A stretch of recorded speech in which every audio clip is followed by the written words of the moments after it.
95% ছাত্রলীগের লোকজন দিয়ে ছাত্রদল পরিচালনা করা হচ্ছে। ছাত্রলীগ বহিরাগত সন্ত্রাসীদেরকে নিয়ে অতর্কিত হামলা করেছিল। তারই একই কায়দায় এই পলিটেকনিক ইনস্টিটিউটে গতকালকেও বহিরাগত সন্ত্রাসী নিয়ে আক্রমণ করেছে। আমরা বলতে চাই, ছাত্রদের যদি তোমরা পথ ধরতে চাও, তাহলে ছাত্রলীগ গেছে যে পথে, ছাত্রদল যাবে একই পথে। সংগ্রামী উপস্থিতি, আমরা আরো লক্ষ্য করেছি বিগত ফ্যাসিবাদী সময়ে জগন্নাথ বিশ্ববিদ্যালয়ের ছাত্রলীগ শিবিরের সন্দেহে আমাদের বিশ্বজিৎ সনাতন ধর্মের একজন শিক্ষার্থীকে দিনের দুপুরে কুপিয়ে হত্যা করেছে। তার এই একই কায়দায় গতকালকে এই ক্যাম্পাসের মধ্যেই একজন সনাতন ধর্মের শিক্ষার্থীদেরকে শিবির সন্দেহে তাকে আক্রমণ করেছে। আমরা বলতে চাই, তোমরা যদি সেই ছাত্রলীগের ফ্যাসিবাদী কায়দা অটুট থাকো এবং একইভাবে আমাদের বিরুদ্ধে ষড়যন্ত্র অব্যাহত রাখো, তাহলে আমরা জোরের শক্তি হয়ে মাঠে নামবো ইনশাআল্লাহ। সংগ্রামে উপস্থিতি, আমরা নির্লজ্জের সাথে দেখতে পাচ্ছি ছাত্রলীগের কেন্দ্রীয় সভাপতি তার এই পদে বসেও সেই ছাত্র শিবিরের উপরে ছাত্র দলের যে কেন্দ্রীয় সভাপতি রাকিব ভাই, সে নির্লজ্জের মতো বলছে গতকালকে ছাত্র শিবিরের উপর নেতা কর্মীদের উপর যে হত্যা আক্রমণ করা হয়েছে, সে এখন বলে বেড়াচ্ছে, দায় দিয়ে দিচ্ছে ছাত্র শিবির নাকি ছাত্র দলের উপরে আক্রমণ করেছে। আমরা এই ধরনের নির্লজ্জের মতো কথাকে তীব্র এবং নিন্দা প্রতিবাদ জানাচ্ছি।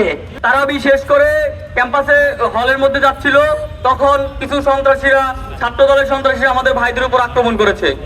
তারা নির্লজ্জের মতো দেশীয় অস্ত্র দিয়ে আমাদের ভাইদের উপর অ্যাটাক করেছে। আমাদের ঘুমন্ত ভাইদের উপর হলের রুমে গিয়ে আমাদের রুমগুলো তছনছ করে ফেলেছে। আমাদের বিভিন্ন ল্যাপটপ, টাকা, মোবাইল সব চুরি করে নিয়ে গেছে।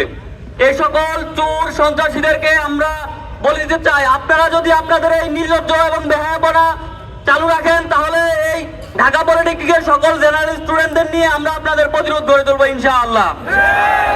প্রিয় ভাইরা, এই আক্রমণ শুধু একদিনের ফসল নয়। আমরা দেখেছি গত 5 আগস্ট পরবর্তী সময়ে ঢাকা পলিটেকনিক ইনস্টিটিউট ছাত্রদল ছাত্রলীগের পুনর্বাসন কেন্দ্র হিসাবে গড়ে উঠেছে। এখানে 95% ছাত্রলীগের লোকজন দিয়ে ছাত্রদল পরিচালনা করা হচ্ছে। তাদের নিজস্ব কোনো রাজনীতি এখানে নেই, তাদের কোনো লোকবল নেই। তারা এই জন্য ছাত্রলীগ থেকে ধার করে ছাত্রদল চালাচ্ছে। এই ছাত্রদল, এই ছাত্রলীগগুলো ছাত্রদলের কমান্ডো মানে না, এরা তাদের সভাপতির কমান্ডো মানে না, এরা নিজের মতো ছাত্রলীগের এজেন্ডা বাস্তবায়ন করার জন্য এখানে পড়ে আছে। আমরা দেখেছি 5 আগস্ট পরবর্তী সময়ে এই ক্যাম্পাসে অনেক রকম দুর্ঘটনা ঘটেছে, কিন্তু আমরা ক্যাম্পাস প্রশাসনকে প্রত্যেকবার চিঠি দিয়ে এগুলো বলেছি, কিন্তু ক্যাম্পাস প্রশাসন কার ইঙ্গিতে নিশ্চুপভাবে বসেছিল তা আমাদের মাথায় ধরে না। গত 1 বছর আগে ছাত্র শক্তির যুগ্ম আহ্বায়ককে আক্রমণ করার ফলে 7 জনকে ক্যাম্পাস থেকে বহিষ্কার করা হয়েছে। 1 বছরেও এই বহিষ্কৃত 7 জনকে এখনো পর্যন্ত হলছাড়া করতে পারে নাই। তারা গতকাল এই বহিষ্কৃত নেতারা আমাদের ভাইদের উপর আক্রমণ করেছে, যারা ঢাকা পলিটেকনিক ইনস্টিটিউটের কেউই না। তারা দেশীয় অস্ত্র শস্ত্র সহ আমাদের ভাইদেরকে কুপিয়ে জখম করেছে। আবার ছাত্র দলের সভাপতি বলতেছে এই আক্রমণ নাকি শিবির করেছে, যেখানে আমাদের ঘুমন্ত ভাইদেরকে তারা গিয়ে কুপিয়েছে। আবার ছাত্র দলের সভাপতি বলতেছে আমরা নাকি আক্রমণ করেছি। হাস্যকর বিষয়গুলা। ছাত্র দলের বেহায়াপনা যদি বন্ধ না হয়, অচিরেই তারা ছাত্রলীগের পরিণতি ভোগ করবে ইনশাআল্লাহ।